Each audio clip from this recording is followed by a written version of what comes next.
If you ask people about what they think of Baywatch these days, most of them will tell you it's a relic of the past. But it's been over 30 years since this show came out, and many people haven't seen it for so long that they don't realize how mistaken they are. And since Baywatch has been recently remastered and re-released to watch for free on YouTube, I decided to rewatch it again. What I discovered will surprise you.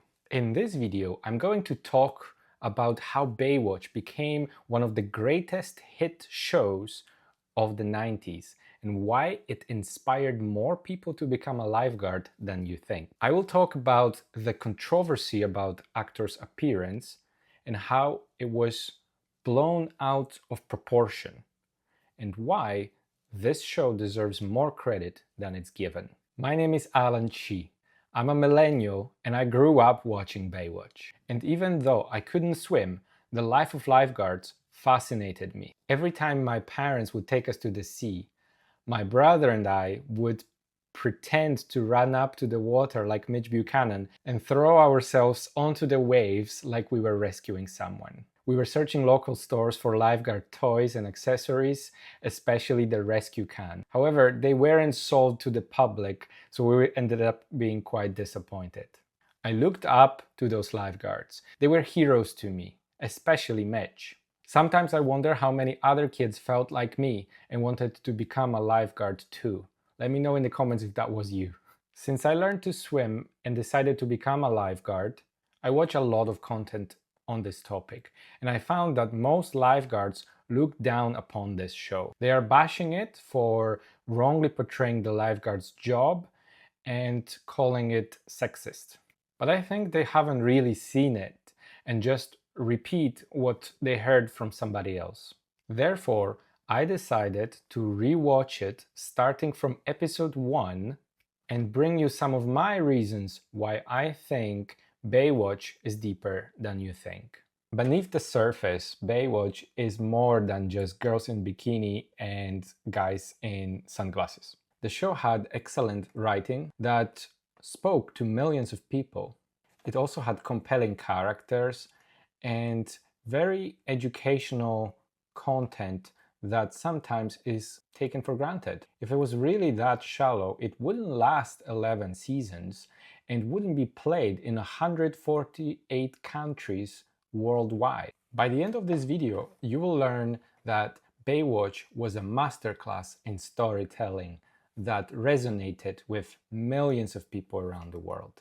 But first, let's uncover a secret that most people miss, which is the show's writing and the characters. What made the show stand out and resonate with so many people was its very solid storyline.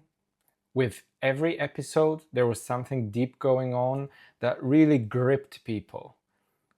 And even though sometimes it went too far and became over the top, the characters were very distinct and unique, with each own storyline and arc that you could follow along the season. They were interesting and bold and deep, much deeper than what most people expect. For example, the custody battle that Mitch has with his wife over his son is really touching and convincing. I just miss you so much when I'm at Mom's. Yeah, well, I'm gonna miss you too, pal. Look, it's only for summer school. It's 6 weeks, okay? Then we'll go back to the regular schedule. You be good, huh? I love you, Dad. I love you. You can feel the sadness of a father who wants the best for his son, yet needs to deal with the reality of a wife who wants to move to another city. We have Craig, who is a lawyer, spending a lot of his spare time saving lives and having a real passion for becoming a lifeguard despite having a secure and stable job. And juggling it is not that simple, yet he still decides to do that. There you go. Look, you dry your eyes real good so you can see, and I bet you find your mom. The time I was 6, I had 3 moms and dads. How? Well, let's just say my last name is Foster. We have Eddie, who is a foster child and had a troubled past, and that past is being revealed slowly along the episodes, making us really invested in the development of the character. Breathing! Cindy, oh my God! Do something! Help her! She's not breathing!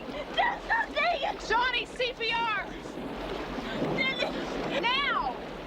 Some characters are dealing with trauma that is involved in this difficult job as saving lives, or sometimes not being able to do something to actually save someone. Lori, why are you doing this? I'll be at your tower. If you don't come, you'll find me there in the morning. And it'll be too late to save me this time.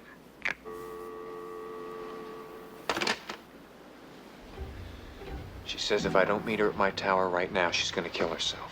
Each episode has its own storyline that revolves about a serious subject like suicide or environmental issues, crime, or even something like career and personal choices in life.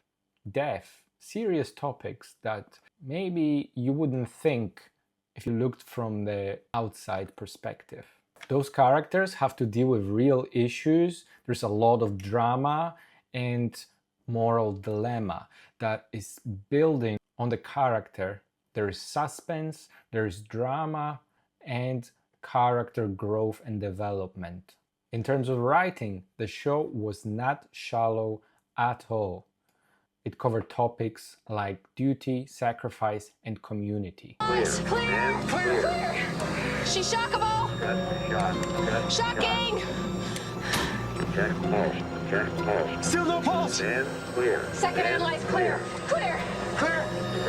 She's shockable! Check pulse. Still no pulse! Third analyze clear!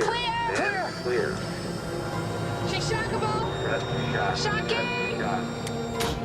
Check pulse. I have a pulse!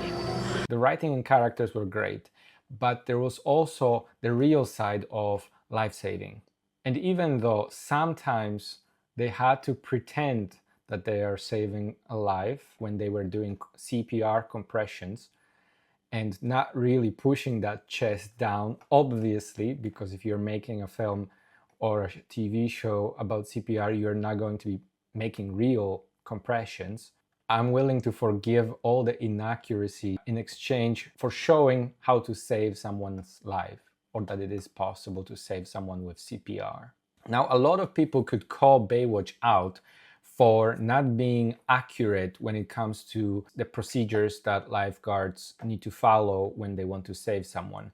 But I would say that although in some cases that could be true, in many other cases the show is spot on by educating the viewer about different risks of the water safety on the beach, the safety on the boats and in the ocean. They talk about the job of a lifeguard and how it's being perceived by the public as nothing but just having fun in the sun, where it clearly shows how difficult their job is because they have to work in crowded beaches and be able to spot someone very quickly despite a huge amount of people around them.